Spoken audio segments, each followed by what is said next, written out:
Adventures and good day sa inyo lahat, no? So ngayon magluluto tayo ng T-bone na steak. Yan tayo lang natin magluto ng T-bone na steak. Yan. And then ang side dish natin is mashed potatoes. Yan, ang gagawa tayo ng gravy na mushroom gravy niya, no? Yan, kung bago lang kayo sa channel na to, don't forget to like, comment, subscribe, and share. Yan, alright. So, without further ado, gawin na natin ang ating pan-seared na T-bone steak. Right? Peace. Yan, salamat pala sa nag-sponsor niyan, no? Shoutouts sa nag-sponsor. Adventures, no? Nahiwa-hiwa ko na itong ating patatas. Lagyan na natin siya. Ito sa cold water agad, lagyan na natin siya. Medium heat. Lagyan na natin ang ating patatas dyan. Pakuluin lang natin siya hanggang lumambot, mag-fork tender siya. Ayan. And then, lagyan na rin natin ng asin. Ito yung ating mashed potato. Yun ka-adventures, no? Pag malambot na siya, ayan, fork tender na siya. Ayan, pwede na natin i-mash yan. Ayan, i-mash na natin siya. I-drain lang muna natin siya. Ayan ka-adventures, after natin ma-drain, ibabalik natin siya dito para matanggal yung excess. Mga 1 to 2 minutes lang para matanggal yung excess niya na tubig. Ayan, ayan ka-adventures, habang minamash natin siya, lagyan na natin siya ng butter. Dapat melted butter, pero ako ganito lang ginawa ko para mas mabilis. Matutunan ko din naman yan, no? Ayan, lagyan natin siya ng butter. Yung iba pala is gumagamit ng strainer, no? Ito nila minamash para mas pino. Pero ako ganito, nirekta ko na. Para less time and energy tayo. Yan, mash lang natin siyang ganyan. Yan. Pwede na yan. Meron ka ng mashed potato. Yan. Serve natin mamaya yan. And then, next na natin sa ating T-bone steak. Ipapat dry lang natin siya, no? Yan. Yan, nagugas na pala ako ng kamay. Yan, para mawala yung excess niya na tubig. Yan, pat dry lang natin siya. Ang gagawin natin is asin. Yan. Asin, paminta, pepper, and rosemary lang. Yan, kung wala naman kayong rosemary, kahit asin at paminta lang pwede na. And tapos ang ating olive oil, kung wala kayong olive oil, pwedeng kahit anong olive oil lang lagay nyo. Yan, lagay lang. Nagugas naman akong kamay kanina, no? Lagay mo lang sa palad nyo. Yan. And then, i-rub lang natin siya. Yan. Rub lang natin siya. Yan, magkabila. Yan, para hindi didikit pag pinansear na natin siya. Yan. Next, ito pala mamaya bawang, pag pinanseared na natin siya, pagkalagay ng butter, lagay na natin yung bawang. Yan. Tapos ito para sa gravy natin mamaya, no? Turo ko rin kung paano gumawa ng gravy, na mushroom gravy. Yan, nasa ibang video rin natin yan, mushroom gravy. Ginawa ko rin yan dati. Yan, sa channel na to pala is gumagawa ako ng food vlog, travel vlog, pero mahirap naman mag-travel ngayon. Ano pa ba? Bike vlog and kung ano-ano pa, no? Mga vlog. Yan, so lagyan natin siya ng asin. Yan. Rub lang natin siya. Lagyan natin siya, masayin natin, massage natin siya. Yan, yung asin depende sa panlasa nyo, no? Yan.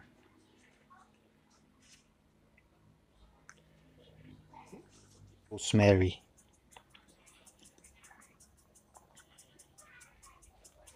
Massage natin ng asin, paminta,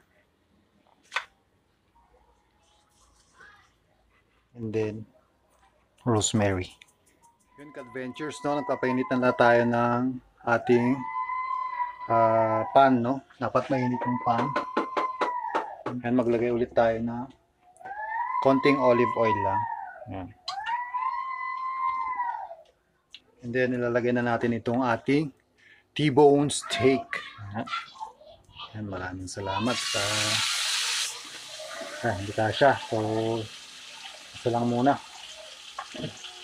Kailangan natin siya ng mga at least 4 minutes, no? 4 minutes each side, no? And then, lagyan na rin natin siya ng butter, no? Butter. Butter, magpapalasa sa kanya. And then, garlic. Lagyan natin siya. Pan-sear lang natin siya ng at least 4 minutes each side, no? Gamit ko na pala ngayon yung Bluetooth headset para makapwesto ng mabuti yung ano natin, yung ating CP vlog, CP vlogs. And depende sa inyo kung medium rare or well done ang gagawin nyo. Sa akin kasi medium rare lang gagawin natin.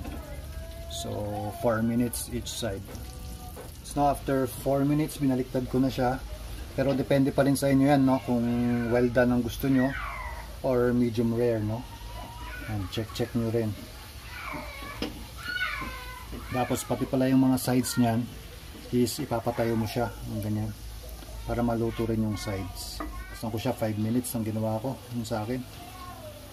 5 minutes each side para medyo luto naman, no? So don't forget to subscribe, yan lang. Right.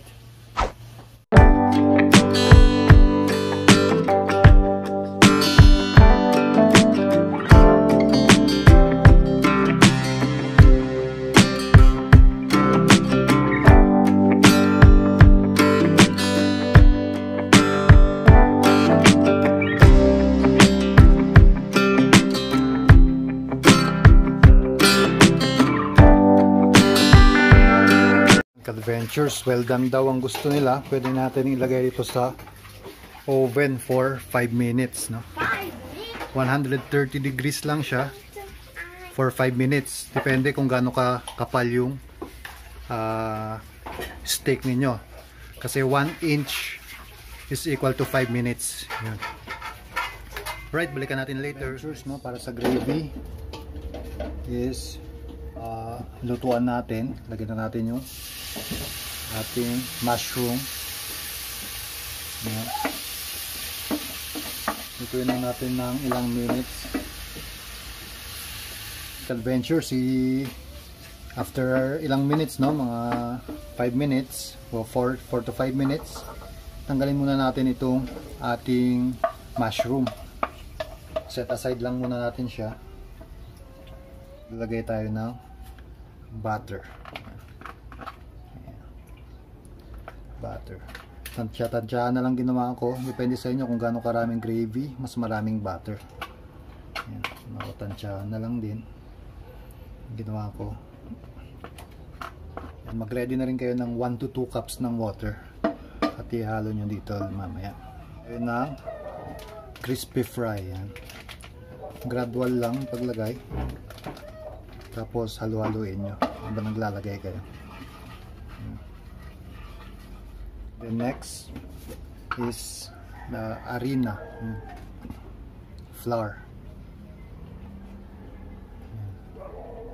Gradual kayo maglagay ng water. Yan lang. Halo-haloin nyo lang yan hanggang sa matunaw na yan. Ayan guys, ganun lang kadali ang gravy natin. Tapos ibabalik na natin mamaya yung ating mushroom. Babalik na natin mamaya yan. Halo-halo lang yan hanggang sa maluto. Yun, ka-adventures, no? Unti-unti nang lumalabnaw, yan, hanggang makuha nyo lang yung consistency na pang gravy na gusto nyo, no? Lagyan na natin siya ng konting pepper. Konti lang. Konting-konti lang. Pepper? Konti lang kasi kakain si Yuji's Adventures. And Hello! Hello! Lagyan natin ng konting salt. Yan. Nandito ako po. Yung iba pang pakulay, nalagyan nila ng soy, no? Pero ako hindi ko nalalagyan ng soy. Why you're not gonna put the soy? Ganyan lang. Para pure lang siya na Daddy, gravy. why you're not gonna put the soy? I want it like this. What? I want it like this. Why? Yeah. What happens if you put the soy?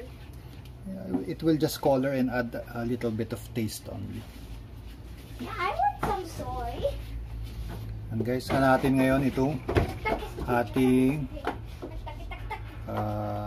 mushroom. Yan, yung pinan-fry natin kanina.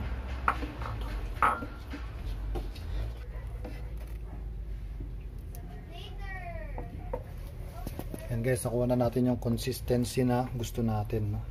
Sa ating gravy. Yan na siya. Yan. Yan guys. Big adventures yan. Taste test natin ngayon yung ginawa natin na pan-seared na T-bone steak. Yan. Medium well yung ginawa natin, no? Medium well.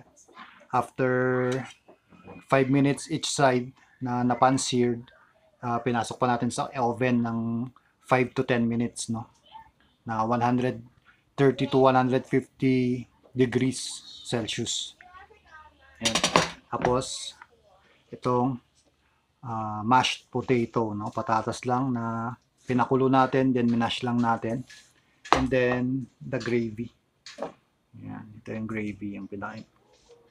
Then taste lang natin. Natin muna natin. Ayan. Lagyan natin ng gravy. Ayan. So, tikman na natin. Wow! Parang nasa KFC. No? And then tong steak. Yan. Na pan-seared. Na T-bone. Yan, salamat pala sa sponsor, no? Yan, shoutout sa inyo. 151, no? Sana madagdagan pa. Yan. Lagyan natin ng gravy ulit. Yan. Yan. Yan guys. So.